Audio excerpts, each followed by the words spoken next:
जैसा खाया अन्न वैसा हो गया मन, जैसा पिया पानी वैसी हो गई वाणी।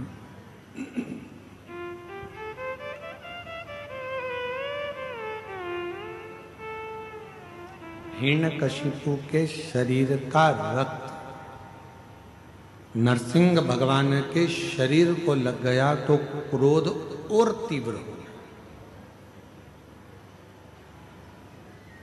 किसी के घर का यदि भोजन ग्रहण कर रहे हो तो पहले विचार करना कि वो भोजन हमें फलित होगा कि नहीं। भोजन बनाने वाले का भाव भी शुद्ध है कि नहीं।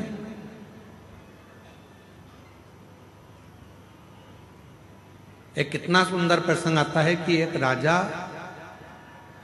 हमेशा मरने का सोचता था।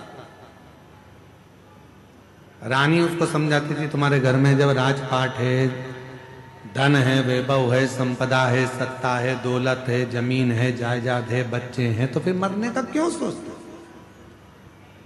राजा को समझ में नहीं आता था कि मैं मरने का क्यों सोचता हूं। मेरे में ये बुद्धि आती कहां से।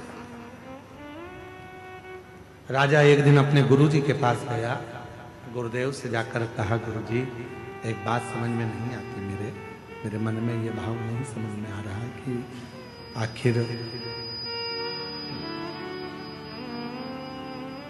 सब कुछ अच्छा है तो फिर मरने का मेरे मन में ये बार बार प्लान क्यों आ रहा है, मेरे मन में बार बार ऐसा भाव क्यों आ रहा है। गुरुजी ने कहा कि तुम्हारे घर में भोजन कौन बनाता है। रानी बनाती है कि नहीं बनाती। नहीं बनाती। कौन बनाता है तो कि एक सेविका आती है, एक दासी आती है, वो भोजन बनाने वाली दासी सेविका भोजन बनाती है। अच्छा पता करो उस सेविका को कोई तकलीफ तो नहीं है। मालूम करा तो वो सेविका सबसे एक ही बात कहती थी, मैं तो इतनी दुखी रहती हूं, मैं तो मर जाऊं तो अच्छा। सेविका हमेशा एक ही बात सोचती थी कि मैं तो इतनी तकलीफ में हूं, इतनी दुखी हूं कि मर जाऊं तो अच्छा। भोजन बनाती रहती, आंख से आंसू बहाती रहती और मन में मरने का विचार करती। भोजन कौन करता।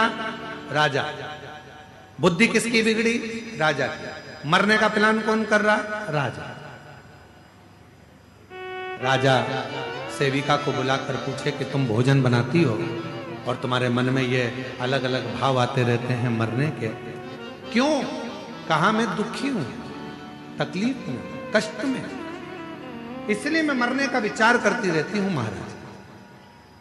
राजा ने उस सेविका को निकाल दिया, भोजन रानी बनाने लगी। राजा की उम्र के लिए सोचती थी मेरा पति खूब जिए, खूब आनंद में रहे, स्वस्थ रहे, खुश रहे।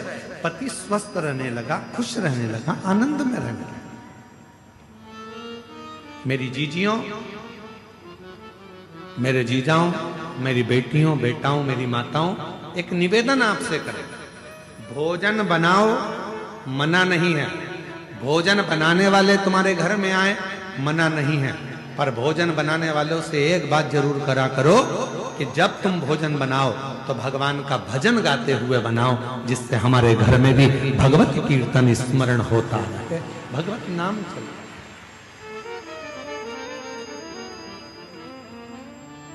अब वो अपने टुकड़े रो रो कर, टुकड़े बोल बोल कर भोजन बनाए। अब मालूम पड़े अंदर इतना गुस्सा आ रहा, इतना गुस्सा आ रहा, और वो पूरा गुस्सा आटे उसनने में, इससे तो ये कर रहा, और आटा उसन रही है, रोटी का आटा मल रही, और अंदर से गुस्से में लाल होती चली जा रही, और आटे पे सारा गुस्सा निकाल दिया। और वही आटे की रोटी बनी, जिसने खाई घर में लड़ाई लड़ाई, ये भी लड़ रहा है, वो भी लड़ रहा है, भाई भाई लड़ रहा है, बहन भाई लड़ रहा है, सास चिल्ला रही, बहू चिल्ला रही।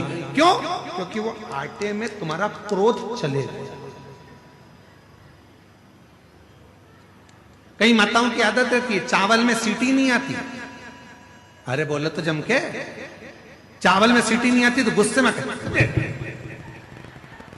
वो चावल की सीटी बार बार सीटी पर वो आई नहीं, तो इसने दो बार लाया, ऐसे दो बार होते हैं, आखिरी में उसने धम के दिया रपक। अब तुमने तो चावल में देर रख के गुस्सा निकाल रही हो चावल की सीटी पर। चावल की सीटी में जो बूंद बूंद भाप का पानी अंदर गिर रहा था, उसमें तुम्हारा क्रोध भी उस चावल में चला गया। किसी ने खाया, गुस्से में लाल हो गया। तुम्हें समझ में नहीं आ रहा मेरे घर में ना जाने क्या हो गया, पहले बहुत शांति थी, आजकल जिसे देखो वो गुस्से में बोलता, वो झगड़ा करता, लड़ाई करता, क्रोध करता। क्या कारण? जो भोजन बन रहा है उसमें जरूर कुछ ना कुछ त्रुटि हो रही है।